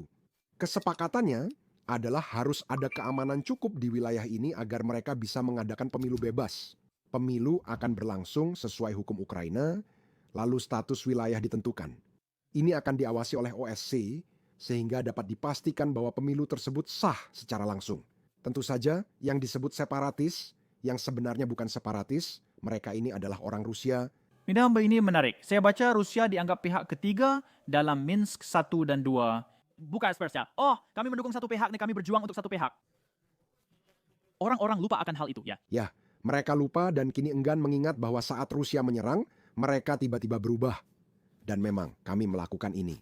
Dan sekarang kami akan memberikan medali untuk itu dan kami akan memberikan manfaat kepada orang-orang yang melakukannya. Jadi mereka secara retroaktif mengakui semua perilaku ini yang sudah kami ketahui. Mark's the point. Kami tahu asal orang-orang ini, tapi mereka tetap mempertahankan fiksi ini. Benar? Mereka mengaku hanya tertarik pada perdamaian di negosiasi ini. Padahal sebenarnya mereka adalah pelindungnya. Mari kita katakan seperti ini, mereka langsung mensabotase pemilu, mereka tidak akan membiarkan para pengawas masuk, mereka pada dasarnya akan mengancam mereka. OSCE menerbitkan banyak laporan yang mengatakan kami tidak bisa memantau apapun. Akhirnya, orang-orang ini mulai menjalankan pemilu mereka sendiri. Bukan di bawah hukum Ukraina, pada dasarnya hanya untuk memastikan bahwa semua ini tidak akan berhasil. Karena ingat, idenya di sana bukan untuk menyelesaikan masalah minoritas Rusia atau hal semacam itu. Idenya menjaga luka tetap terbuka, agar Anda bisa terus menekan. Anda tidak ingin situasi stabil menurut Moskwa, tapi ingin bisa menambah tekanan saat diperlukan. Setelah 1,5 tahun, orang Ukraina pada dasarnya menjadi yang pertama. Sekitar 14.000 orang tewas di sana dalam 8 tahun, mayoritas pada 1,5 tahun awal. Inilah saat pertempuran aktif dimulai. Setelah itu, pertempuran sebagian besar mereda. Dalam 2 tahun terakhir, sebelum invasi terbuka, tidak ada warga sipil yang tewas. Hanya ada beberapa warga sipil setiap tahun yang tewas, sebagian besar karena menginjak ranjau. Pada dasarnya, itulah yang terjadi, sisanya adalah personel militer. Jadi yang terjadi adalah Ukraina menutup garis kendali dan mulai mengembangkan ini serta membiarkan wilayah lain berjalan sendiri. Orang Rusia tidak berinvestasi apapun di sana, mereka mulai menutup tambang, Wilayah itu benar-benar hancur pada dasarnya ekonominya. Banyak orang pergi, sebagian besar melarikan diri ke Rusia, sebenarnya sebagian lagi pergi ke Ukraina. Wilayah itu sepi penduduk dan stagnan, sehingga strateginya gagal. Jadi, pada awal tahun 2021 pasti sudah jelas bagi Putin bahwa ini tidak akan berhasil lagi. Dia memang mencoba sekali lagi dengan cara biasa, yaitu mempengaruhi politik di Ukraina melalui partai-partai politik. Ketika terpilih, Zelensky berjanji memperbaiki hubungan dengan Rusia. Dia penutur bahasa Rusia, dia berasal dari daerah ini kan? Dia dari Krivoji-Kriverik dan terpilih untuk menyelesaikan masalah ini sekali untuk selamanya kan? Dia sudah mencoba pergi berbicara tapi Putin langsung menolak. Dia menolak berurusan dengannya karena menginginkan konsesi yang tak bisa diberikan Zelensky. Dia ingin Ukraina dikendalikan seperti Belarus. Orang Ukraina tidak menginginkan ini, apalagi setelah kehilangan Crimea dan 8 tahun pertempuran. Banyak yang sudah mengubah pendapat soal keramahan orang Rusia, jadi ini tak akan berhasil lagi. Jadi, pada dasarnya, Putin menyerah pada pemikiran bahwa Zelensky, jelas dia sudah mencoba menindasnya. Awalnya, Zelensky tidak mau menerima semua ini, jadi itu tidak berhasil. Jadi dia mulai mendanai partai lain. Putin melakukannya melalui Medvedchuk dan orang-orang ini, dan mereka punya stasiun televisi sendiri dan hal-hal seperti itu. Pada musim panas 2021 pemerintah Ukraina menutup stasiun televisi itu karena terus menyiarkan propaganda Rusia dan anti-Ukraina. Jadi mereka menutupnya dan mulai mengambil langkah-langkah untuk pada dasarnya menyingkirkan partai ini yang mereka anggap sebagai saluran utama. Dan pada titik ini mereka mulai menyita beberapa aset Medvedev. Saya rasa inilah saatnya Putin memutuskan, oke, sekarang kita harus ambil risiko. Upaya untuk memberikan tekanan dengan menjaga Donbas, Anda tahu, dalam keadaan kacau itu gagal. Saya tidak dapat membuat orang Ukraina melakukan ini secara sukarela. Upaya menciptakan kolom kelima juga gagal. Itu saja. Orang-orang Ukraina secara tegas pada dasarnya tampaknya semakin condong ke barat, jadi satu-satunya cara untuk menjaga Ukraina tetap berada dalam lingkup pengaruh Rusia adalah dengan invasi secara langsung. Dan di sini mereka merencanakan sebuah blitzkrieg, itu sangat jelas. Bahwa mereka telah merencanakan perang yang sangat singkat dan penuh kemenangan.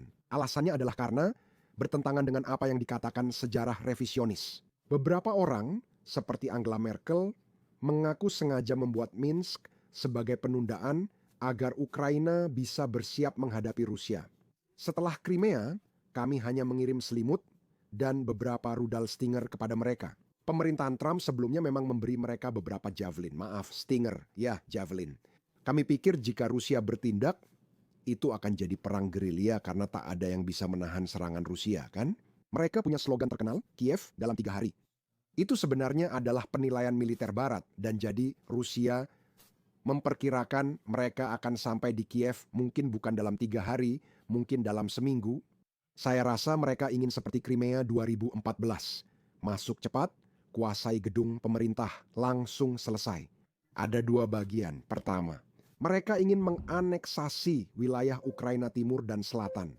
Cara mereka menyerang menunjukkan niat untuk menguasai, menduduki, dan mengendalikan wilayah tersebut. Jadi ini yang mereka maksud Novorossiya, Rusia baru. Apa yang berulang kali disebutkan oleh Putin adalah ini adalah wilayah Rusia pada dasarnya dan ini mencakup semuanya pada dasarnya dari Kharkiv yang merupakan kota berbahasa Rusia terbesar di Ukraina. Selain Kiev, ada Luhansk, Donetsk, Zaporizhia, Odessa, seluruh pantai Laut Hitam, pantai Laut Azov, dan wilayah berbatasan Rusia. Wilayah ini memang sejak awal direncanakan untuk dianeksasi dan cara mereka menyerbu menunjukkan niat mendudukinya. Mereka mengira akan menghadapi sedikit perlawanan dan kini memastikan wilayah itu tetap dikuasai. Jelas, mereka juga ingin menyingkirkan yang mereka sebut rezim Kiev, bukan? Mereka ingin mengganti pemerintahan, melakukan perubahan rezim di Kiev. Itulah sebabnya mereka melakukan serangan ke Kiev. Idenya di sana adalah entah mereka akan membuat Zelensky melarikan diri atau membunuhnya atau menangkapnya, bukan. Mereka akan memasang rezim boneka yang melegalkan pemisahan wilayah untuk Rusia dan bertanggung jawab menenangkan wilayah Ukraina lainnya. Modelnya seperti Chechnya, seperti yang mereka lakukan saat memasangnya di sana. Kadyrov, yang dulunya adalah pejuang kemerdekaan, kamu tahu, membunuh orang Rusia di masa mudanya. Dan sekarang kamu tahu dia adalah algojo terbesar yang mereka miliki di sana. Menjalankannya layaknya satrapi pada dasarnya atas perintah Putin. Jadi itulah idenya, kita akan membentuk pemerintahan di Kiev yang bergantung pada kita. Tentu banyak ketidakpuasan terutama di Ukraina Barat terkait hal ini. Pemerintahan ini sangat bergantung pada bantuan, termasuk bantuan militer dari kita. Ini akan seperti Belarus, mereka akan mempertahankan kekuasaan dengan penindasan, lalu kita menaklukkan dan memecah Ukraina. Saya rasa sangat jelas bahwa inilah rencananya. Dan orang-orang zaman sekarang sepertinya lupa bahwa mereka sebenarnya hampir berhasil melakukannya, mereka sudah mempersiapkannya dengan sangat baik. Mereka menyuap orang yang tepat dan menyusup ke lembaga yang sesuai. Di selatan, kemajuan mereka sangat cepat dan tanpa hambatan. Orang Ukraina tidak menghancurkan jembatan yang seharusnya menghalangi mereka dari Crimea ke Ukraina. Mereka memiliki peta ladang ranjau untuk melewati area itu dan telah mempersiapkan para pengkhianatnya dengan baik. Di sana, para kolaborator dari perspektif Rusia, di timur, di Muhansk dan Donetsk, tentara Ukraina mundur dengan sangat cepat. Mereka tidak memiliki cukup pasukan untuk menghadapi hal ini. Dan di Kiev, mereka sangat beruntung karena berhasil melihat helikopter-helikopter itu. Mereka datang dengan helikopter dari Belarusia, terlihat oleh pasukan lokal. Sebagian besar pasukan bahkan tidak ada di sana, mereka mulai menembaki mereka dan mempertahankan bandara. Kau tahu? Rusia akhirnya merebutnya, tapi waktunya tertunda sehingga mereka tak bisa kirim bala bantuan ke Kiev. Dan saat itulah mereka mengirimkan pasukan ke Kiev, dan saat itulah Ukraina bisa mengirim bala bantuan. Dan mereka berhasil menghentikan Rusia di gerbang Kiev sendirian, ironisnya. Kira-kira di garis yang sama di mana Soviet dulu membangun benteng pertahanan melawan Nazi. Untuk melawan Nazi, mereka semacam harus menggunakan kembali beberapa tempat ini. Jadi, saat semuanya dimulai, saya pikir prediksi saya akan jadi kenyataan, dan kita akan meninggalkan mereka. Inilah mengapa saya salah. Saat itu, Biden dan semua pihak yakin, Ukraina dan Barat, bahwa Biden menjadi presiden karena langsung memutuskan tidak membiarkan Ukraina jatuh. Dan dia mengatur respons Eropa. Menurut saya, orang Eropa mungkin tidak akan merespons seperti ini jika Amerika Serikat tidak memimpin dan memberi dukungan utama. Kita tahu ini karena saat orang Ukraina mendekati orang Jerman berkata, mari tunggu beberapa hari. Lihat perkembangannya dan siapa yang harus kita hadapi. Siapa di Kiev, kan? Pada dasarnya, semua orang berharap bahwa, Anda tahu, Zelensky akan melarikan diri dan pemerintah akan jatuh dan hanya orang Ukraina yang sendirian. Mereka berjuang sendiri selama minggu-minggu awal dan baru setelah menghentikan Rusia, orang Eropa berkata, oke, sekarang mungkin saatnya kita mendukung mereka karena orang Ukraina mungkin bisa melakukannya dengan benar. Jadi orang-orang lupa bahwa Rusia hampir saja berhasil melakukan blitzkrieg. Itu tidak seburuk yang orang-orang suka bayangkan dalam hal organisasi. Kalau dipikir-pikir, saya pernah pergi ke beberapa tempat ini saat Ukraina bertempur, kamu masih bisa melihat betapa dekatnya mereka dengan pusat kota Kiev. Ya, itu gila. Ya, tidak. Jadi, strategi yang dimiliki Putin didasarkan pada kemenangan cepat seperti ini, dengan pergantian pemerintahan. Sebagian alasan mengapa dia agak keliru. Harapan-harapan itu terjadi di bagian selatan sesuai rencana, tapi saya rasa mereka meremehkan reaksi orang Ukraina.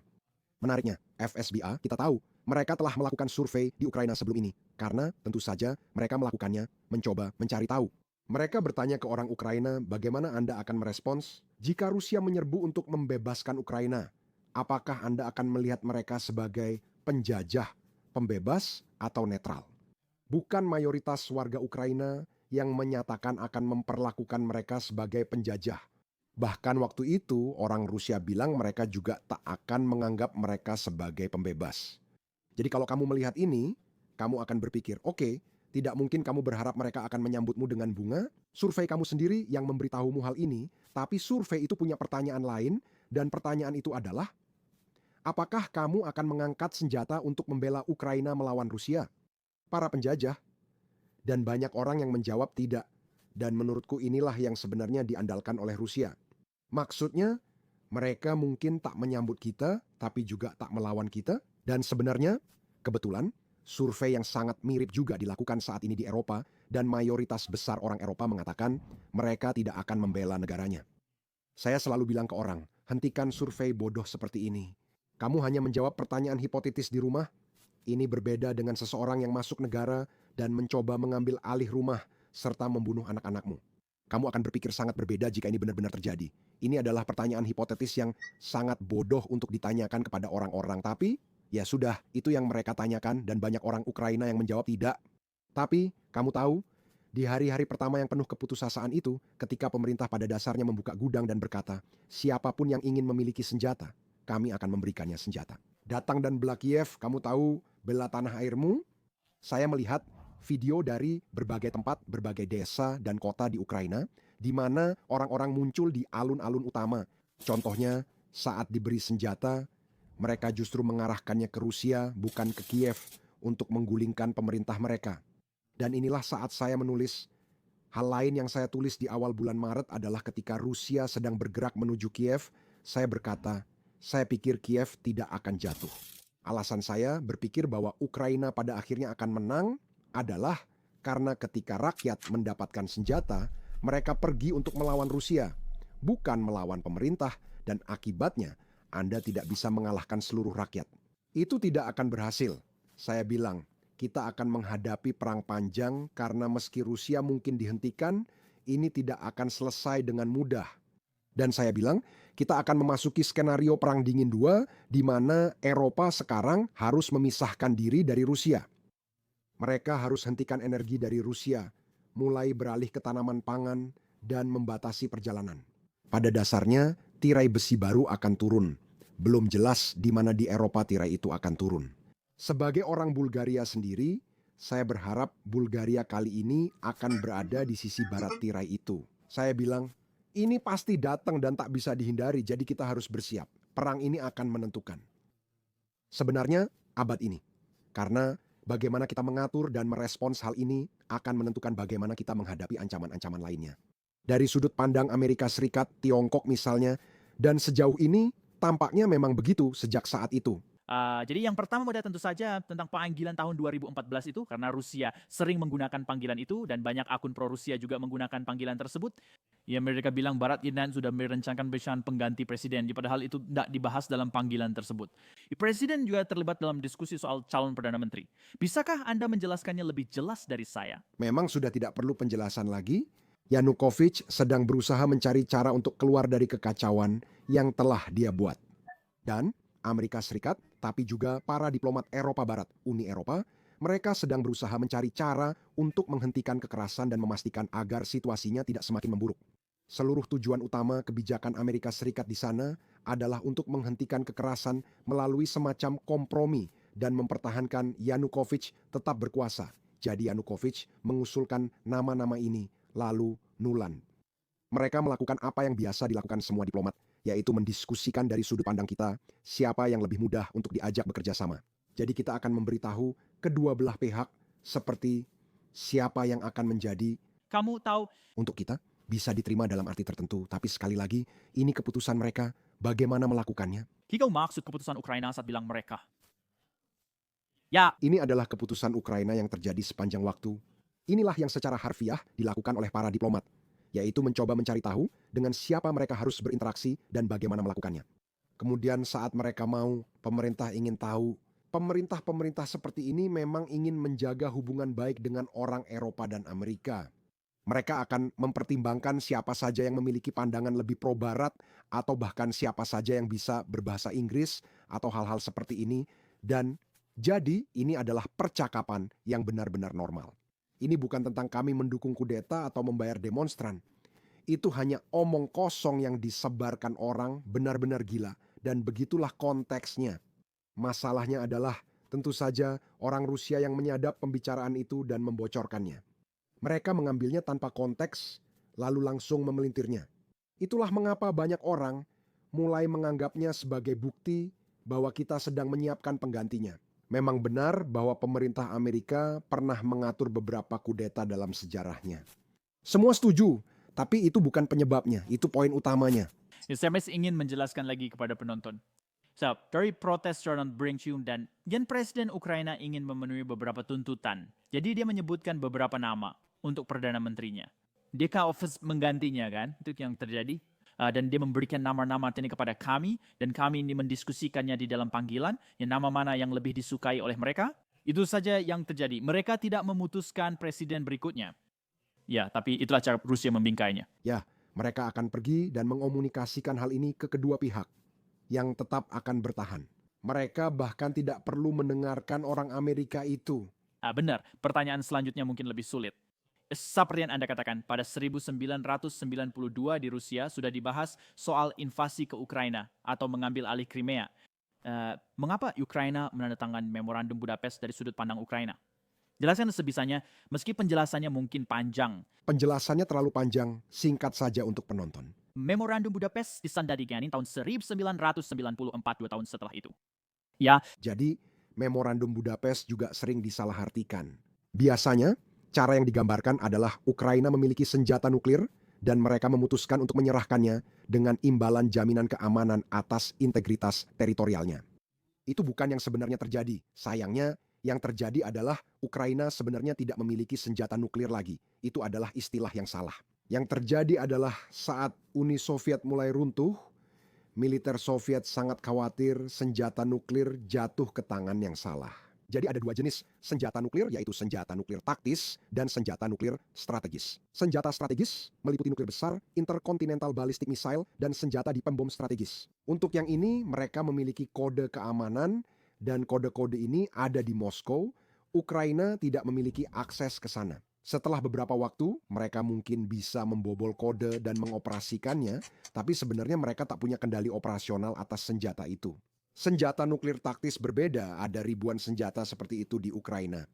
Jadi bahkan sebelum kemerdekaan dimulai. Setahun sebelum ini, militer Soviet mulai memindahkan senjata nuklir ini keluar dari Ukraina dan semua tempat lainnya, mengumpulkannya ke Rusia untuk mencegahnya jatuh ke tangan yang salah. Saat diskusi berlangsung, senjata nuklir taktis di Ukraina sudah tidak ada lagi. Satu-satunya yang tersisa adalah senjata strategis dan beberapa platform peluncur seperti pembom strategis misalnya, yang mana Ukraina tidak memiliki kemampuan operasional untuk mengoperasikannya. Mereka tidak punya kode atau hal serupa. Jadi saat Ukraina bernegosiasi, mereka sebenarnya tidak memiliki senjata nuklir. Mereka mungkin punya potensi untuk membangunnya suatu saat nanti kan? Mereka jelas punya pengetahuan untuk itu. Maksud saya, Ukraina juga merupakan tempat di mana mereka membangun roket dan semacamnya, jadi tentu saja, tapi mereka tidak memiliki senjata nuklir, jelas, mereka sama sekali tidak punya kendali atas apapun, kan? Sekali lagi, ini bukan yang kecil, tapi yang besar. Intercontinental ballistic missile ditembakkan keluar angkasa lalu kembali turun. Tidak bisa hanya ditembakkan beberapa kilometer saja. Menurut kita, intinya adalah mencoba membuat mereka menyerahkan potensi memiliki senjata nuklir. Dan disitulah letak sebagian masalahnya. Jika mereka tidak melakukan ini, mereka akan menjadi kekuatan yang berpotensi nuklir, tetapi sebenarnya bukan kekuatan nuklir. Itu adalah situasi yang sangat berbahaya, karena kemudian Rusia akan memiliki insentif besar untuk mencoba masuk. Untuk menonaktifkan ini dengan paksa, mungkin dengan menyerang terlebih dahulu, benar? Ini disebut, dalam literatur pencegahan, ini disebut keuntungan serangan pertama. Yaitu, jika saya menyerang Anda lebih dulu, saya memiliki peluang yang masuk akal untuk menonaktifkan seluruh persenjataan nuklir Anda, sehingga Anda tidak akan dapat membalas saya. Jadi ketika Anda memiliki kemampuan nuklir yang tidak operasional seperti orang Ukraina, atau Anda hanya memiliki sedikit senjata nuklir, Anda sangat rentan dalam situasi seperti ini jika lawan punya banyak senjata seperti Rusia. Jadi kita tahu, karena itu selama Perang Dingin, kedua pihak mengembangkan kemampuan serangan kedua, yaitu saya bisa menyerap serangan nuklir awal, dan saya akan memiliki cukup kekuatan yang tersisa untuk melakukan serangan balasan yang akan sangat menghancurkan. Anda tak punya insentif menyerang lebih dulu karena tak akan untung. Itulah konsep kehancuran bersama yang dijamin. Anda menempatkan Ukraina dalam posisi sulit tanpa senjata nuklir, meski mungkin akan mendapatkannya. Sangat berbahaya jika orang Rusia menangani hal ini benar. Mereka mungkin menggunakan kekerasan dengan alasan mencegah Ukraina jadi negara nuklir. dan mereka akan melihat banyak simpati untuk hal ini di seluruh dunia, dan itu adalah bagian dari pemikiran tersebut. Dan orang-orang Ukraina, mereka memahami hal ini, mereka memahami bahwa mereka tidak memiliki apa-apa. Bukan seperti, kalian tahu, jika menyerang kami sekarang, kami bisa balas dengan senjata nuklir. Intinya, saat bernegosiasi soal ini, mereka sebenarnya tak banyak hal untuk dinegosiasikan. Mereka berada dalam posisi yang sangat rentan dan karena itu mereka mendapatkan kesepakatan yang buruk. Itu saja, memorandum Budapest sebenarnya hanya tipuan dan mereka sudah tahu itu lagi. Sama seperti Soviet tidak bodoh ketika mereka bernegosiasi tentang NATO, orang-orang Ukraina juga tidak bodoh ketika mereka bernegosiasi tentang Budapest. Mereka berada dalam posisi yang sangat lemah dan mereka mendapatkan komitmen yang sangat lemah, bahkan komitmennya sangat lemah. Presiden sebelumnya adalah tokoh kunci saat perjanjian itu ditandatangani. Komentarnya, ini tidak memberi kita apa-apa. Orang Rusia bilang, jika besok masuk Crimea, tak ada yang bisa menghentikan. Mereka tahu itu, mereka hanya tidak bisa berbuat apa-apa tentang hal ini. Jadi faktanya, ya, orang Rusia, kamu tahu, menjualnya Blair dan Clinton, mereka tentu saja menjualnya sebagai pencapaian besar ini dan jaminan keamanan, tapi itu hanya memorandum yang sebenarnya tidak benar-benar menjamin apapun. Kita perlu ingat ini saat membahasnya. Kenapa mereka setuju? Orang-orang Ukraina sangat tahu bahwa mereka menghadapi masalah ini dengan Rusia. Mereka tahu itu, itulah sebabnya mereka mencoba untuk bernegosiasi apapun yang bisa membantu, tapi mereka berada dalam posisi yang lemah. Jadi Jansen, di bagian lainnya di mana menurut Sam, ekonomi Ukraina menderita studi lebih parah daripada ekonomi Rusia setelah pembubaran Uni Soviet. 60% dari produk domestik bruto hilang atau sesuatu di tahun 90-an ya, itu mungkin berperan kan, di mana mereka berpikir kami ingin berdagang dengan dunia. Ya, kami ingin berdagang dengan dunia. Idenya adalah, kami bilang, jika kalian melakukan ini, kami di sini maksudnya Amerika Serikat. Jika kalian melakukan ini, kami akan memberi kalian banyak uang Kamu tahu, untuk mengucurkan ke ekonomi kalian. Benar, itu memang tujuan mereka. Keuntungan langsungnya sudah ada, benar kan? dan akhirnya mereka melakukannya dengan sempurna. Ya, kita akhiri dulu hari ini karena ada berita terbaru, nanti kita lanjutkan lagi. Ya dan saya tahu mesin Falcon saat Indah, saya tahu ini akan menjadi podcast yang hebat. Cuitan yang kamu tulis ini bukan umpan keterlibatan, tetapi benar-benar edukatif. 3 tahun lebih sejak invasi, saya masih menemukan hal-hal baru yang belum pernah saya dengar. Saya akan sertakan tautan Twitter kamu di bawah, silakan dicek. Ada lagi yang perlu ditautkan? Enggak, maksud saya, blog saya, situs blog saya adalah slanshov.rg. Akan saya cantumkan. Tapi sepertinya kamu lebih aktif di Twitter. Ya, saya jauh lebih aktif di Twitter.